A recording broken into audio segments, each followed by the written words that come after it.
Buffs Nation, what's going on, everybody? We've got a special treat today. We're going to talk about Colorado, and we're going to go through all the games and give a prediction for the end of this season. So we got a special guest here. We've got TJ from over there at College Football Addiction. TJ, what's going on, my man? Man, I like it around here. I feel like I can get used to being over here a little bit. But no, Jay, I appreciate you having me on, man. It's been a minute. You've been doing a great job over here, so glad to be back and see these people before this season gets kicked off. Absolutely. We appreciate you coming back. The people have been asking about you, and hey, he's alive, I promise. He is over at College Football Addiction. Check him out here on YouTube.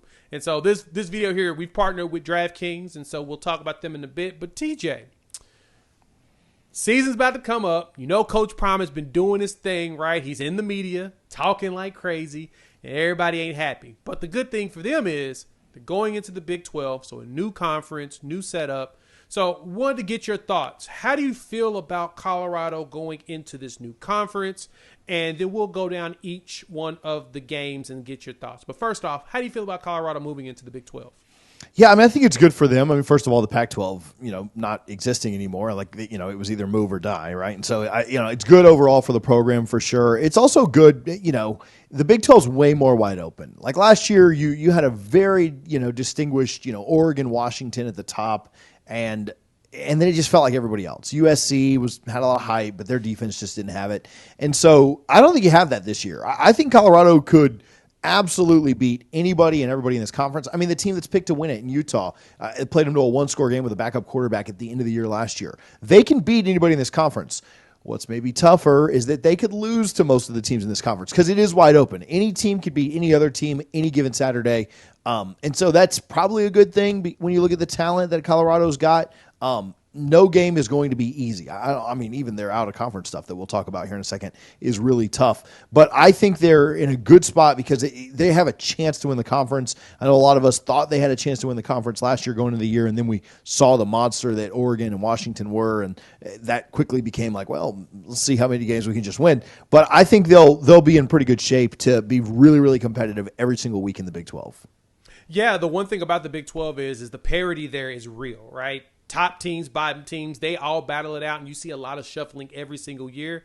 And it's typically about attrition as well as return production. So, yeah, it's wide open in said conference, and that's the one thing that we definitely noticed. And so let's take a look at this schedule here. And as we take a gander at it, TJ, we got to talk about, as you mentioned before, that non-conference. I'm going to be honest, it's kind of one of the tougher ones in the conference. You've got North Dakota State to start, in which they're like the number 2 team in FCS, and then it's funny because Oklahoma State plays South Dakota State, which is number 1 in FCS. So these Big 12 teams are actually reaching out and playing against really tough competition. And then from there, Nebraska and Colorado State, probably one of the tougher non-conferences, especially having a rival. Colorado State may not be very good in theory, but they're a rival, so they don't like us. And so it's going to be a challenge. So talk to me about these non-conference games. What do you see, and how do you feel the outcome will be? Yeah, and what's even tougher before we get into those 3 games is the 9-game conference schedule. You don't get like another cupcake. Florida State play at the end of the year every year. They both play a cupcake, right? Well, Florida doesn't, but Florida State plays a cupcake right before. And Florida usually does too. Like they play somebody really bad late in the year, non-conference. And you don't have that with the 9-game schedule, right? You play your 3 games and then you play a bunch of conference games. And so there's really no reprieve, right? When Florida State plays Charleston Southern on November 23rd, Colorado has to go to Kansas. And so that Big 12, that's another thing about the Big 12 that makes it really tough is, you get one less kind of bye week or whatever, where you just kind of get an immediate win. Colorado doesn't have any guaranteed wins on the schedule. If we're being honest, every single game is going to be tough. Now, some are way easier than others. We'll get to some of those in a minute. But North Dakota State, I mean, even Coach Prime has joked about with the AD there and said, dude, I'm mad at you for scheduling this. What in the world are you doing scheduling it? And Coach Prime's right. What in the world are you doing scheduling this game? there's just no benefit, right? You win, and everybody's going to say, well, of course you win. You're supposed to win. They're an FCS school, and you lose, and the entire world is coming down. So I think Colorado will win this game. I think playing it at home is a big, big deal. They'll be the most healthy that you'll see all year. I think the trenches are a big deal, and why Colorado will have some success in this game. But it is the kind of game that if they let North Dakota State stick around and have confidence in the fourth quarter, it's a team that's won a lot at the level that they're at, and I understand that's a step down, but it is a team who has won a ton and will not shy away from competition, will not be scared, will not be bright-eyed. When they go play Colorado, they play big teams all the time. And a game that Colorado absolutely has to take seriously. I think they will take seriously. I think the quarterback disparity will show itself. I think, we'll talk later about the improvements along the offensive line. I think that'll help a lot too. And I do think they end up coming away with the win. I think the Nebraska game is incredibly tough. I spoke with a former Nebraska player just a couple of days ago on college football addiction, and this is one that Nebraska has circled. Like, they've lost the last 4 times to Colorado. They've all been games that Nebraska feels like they should have won. And you go back and watch the highlights of the game last year against Nebraska, and Nebraska gave that game away. Now, Colorado ended up pulling away at the end, but man, Nebraska should have been leading in the first half, if not for just dropping the ball over and over and over again. That said, you do get a true freshman quarterback in Dylan Raiola, who I expect to be starting in this game. And if your secondary, which is good, right? We understand that there's a lot of talent back there in the secondary. If they can force a couple of mistakes, I think you'll be in pretty good shape to have a really good chance in that Nebraska game. That's a tough one for me. I don't know that that's a guaranteed win like you won it last year, but it's certainly a winnable game for Colorado. And if Shedeur, the big benefit for Colorado in every game this year is I think they have the better quarterback in every single game. And if he's healthy early, I don't know that Nebraska has an answer for Travis Hunter there on the screen, but who else does? I think that's one Colorado can go get as well. And then, like you mentioned, Colorado State. I mean, that was a game that you were supposed to win by a ton last year, and it ended up being a super close game. You lose your best player; he's injured in it, and so I think you win this, but it is on the road. It is going to be a hostile environment. I mean, I think if you can go 2-1 through those first 3, I mean, you're not thrilled. You really want to go 3-0 if you want to kind of accomplish the goals that you have this year. But I think if you can go 2-1, you win on the road with your rivalry, you avoid disaster with North Dakota State. Even if you drop the Nebraska game, I think you're in pretty good shape. But I'd say you're 2-1, 3-0 in these 3. I don't really see them not getting through those first 3 games, at least above 500, if not even maybe undefeated. If you're 1-2 coming out of those 3, those non-conference, buckle up, because I think the rest of the schedule gets even tougher. So I'll say 2-1 might be a little more likely than 3-0, but I think there's a really good chance they come out undefeated. And that's a fair assessment, especially like you said, North Dakota State. They bring in, they've had 2 quarterbacks drafted in the top 5 in like the last 15 years with Carson Wentz as well as Trey Lance. It's kind of weird to even say that out loud, but they have. And then Nebraska's rebuilding themselves. Matt Rule's doing what he's done best, is recruit very well. And then Colorado State, good old rivalry, right? It's just going to be a game just to, cross town, not liking each other. So let's dive into the conference games. As you mentioned, 9 games. Let's talk about that. But first, let's talk about our partner real quick. Do you enjoy the thrill of college football as much as I do? The rivalries, the pageantry, the trash talk. Well, I got an offer that you want to listen to. Our partners, we've partnered up with DraftKings, and they're going to hook y'all up. They got the perfect offer for all new customers. Wager $5. You will instantly get 200 in bonus bets. That is right. They're going to take care of you. So all new customers get that by DraftKings. And so you can download the DraftKings Sportsbook app, sign up using my promo code Prime Time. Remember, Prime Time, just like the show. And the crown is definitely yours. And so if sports betting is not available in your state, don't worry. You can still join in all the fun. Just do DraftKings Daily Fantasy, right? And you'll have a shot at winning some cash prizes. And so download the DraftKings Sportsbook app. Make sure you add my promo code PRIMETIME. Wager $5 and you get $200 in bonus bets instantly. The best part, they don't even wait. All the best bets are there waiting for you. You got to take advantage of it. So, promo code PRIMETIME. Check it out. Download the DraftKings Sportsbook app. So make sure you don't miss out on any of that action. DraftKings.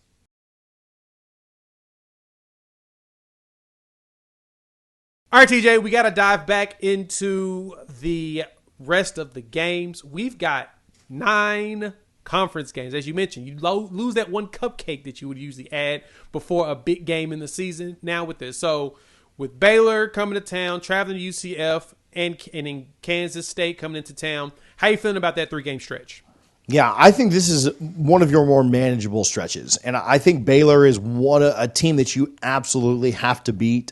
They're one of the worst teams on the schedule when you look at the Big 12. Like, that's a game you cannot be dropping, right? Last year, who was it?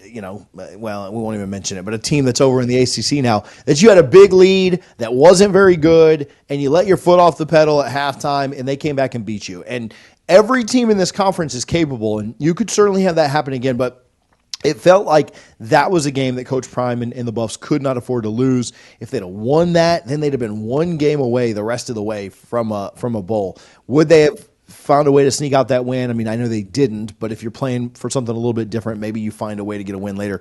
And this would kind of be the same thing to me. Like, Baylor is a game, whether you win or lose to Nebraska, whether you're 3-0 or 2-1, that you've got to find a way to win. And I think the Buffs do. This game's at home. I think there's a lot more talent in Boulder than there is at Baylor. I think the Buffs get the win here. And then you play at UCF. And this is a really interesting one because you have to go to the Bounce House. They do a really good job there. The crowds are always lit. They're always super hyped.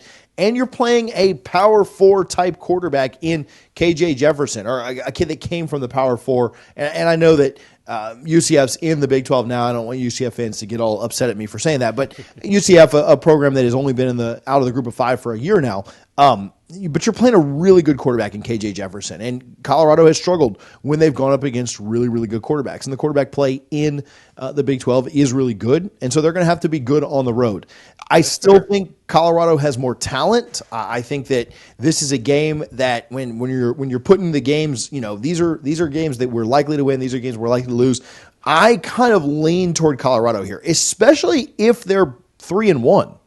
Or 4-0, right? If they beat Nebraska and they're 4-0 or they're 3-1, UCF, we'll see how their season gets off to a good start or bad start. They play Florida right around here, so are they looking ahead to Florida? How's that go? I mean, I don't think teams are going to look ahead to Colorado or overlook Colorado at all. But UCF is one that I think they need to go and win as well. Then you get Kansas State at home. This is going to be a tough one. I think Kansas State is going to be really good this year. They have the second best odds in the conference, and I think they're going to be a very tough team for Colorado to beat. I'm not picking Kansas State right now to win for sure, but in this grouping, I think you need to, again, go 2-1. Right, like worst case after Kansas State, I think you need to be 4-2. If you steal Nebraska, if you steal Kansas State, then you're looking at 5-1 with 6 games to go, and you're liking your chances a ton to get to a bowl game. I think if you ask me right now, I think you likely beat Baylor, and then if you split with UCF and Kansas, I know it's the road and home thing, but I think you're more likely to beat UCF, you lose to Kansas State, and you're sitting at 4-2 right now. But if you can upset Nebraska, if you can upset Kansas State, which I think Kansas State will be a favorite even in Boulder, then I think you're cooking with gas, right? If you can get to 5-1 through your first 6, they're going to be talking about you for not only the Big 12 but also the playoffs. So yeah, I think you're probably looking at 4-2, but there's a chance you could maybe find yourself at 5-1. Totally see that, and that's fair. In Kansas State, that's a big one because Dylan Edwards is making his return back to Boulder after transferring and going back home, which we understood, and he showed love to Prime and before he headed out the door. And so, all right, last 6 games, let's look at it. So you got 2 back-to-back ones to me that I feel like are tough. That Kansas State game, and then traveling to Arizona to play against them, Noah Fafita, as well as Big T-Mac out there at wide receiver. Cincinnati, but Texas Tech is definitely going to be a challenge. They seem to be back on the up and up with Joey McGuire. Then you've got Utah, Kansas in Kansas City, and then wrapping up with Oklahoma State coming to town Thanksgiving weekend. Let's talk about those, man. How you feeling about that last 6-game stretch? What do you think the Buffs can do in those games? Yeah, so when you look at Arizona on the road there, that's a tough one. And Noah Fafita, again, one of the best quarterbacks, and I know Colorado, again, I've already said it, has the best quarterback in the league, but Fafita's still really good. There's a lot of turnover, right? We'll know a lot more about Arizona, what kind of team and program they are. New head coach, what's that look like? Guys that left, guys that came in. It's hard. This is the hardest game on the schedule for me to project because there's just so much turnover there. I'd lean towards Arizona being a favorite when this game happens. But man, what if they're 2-4, right? When by the time you go out there and play them, it's so hard to project when there's a new coach and there's a new system, and it's not the first. I mean, I'd love if this was the first game of the year because you have that new coach, new system early. This is a tough one to me. I would say that Arizona's probably a favorite. I'd say they probably also get the win when you go out there. But good news, I think you're way better than Cincinnati. Again, one of the group of 5 teams that jumped up to the Power 5, now Power 4. I think you're a lot more talented than Cincinnati. They were kind of a dumpster fire in year one. Their coach coming over from Louisville, I don't really know how long-term successful he's going to be at Cincinnati. And, UCF made the jump, and even UCF struggled last year, but Cincinnati feels like they were even, far behind them in terms of, being able to handle a Big 12 schedule opponent, everything else. You get that game at home. I think that's a win. At Texas Tech, a team that's going to go up and down the field with you.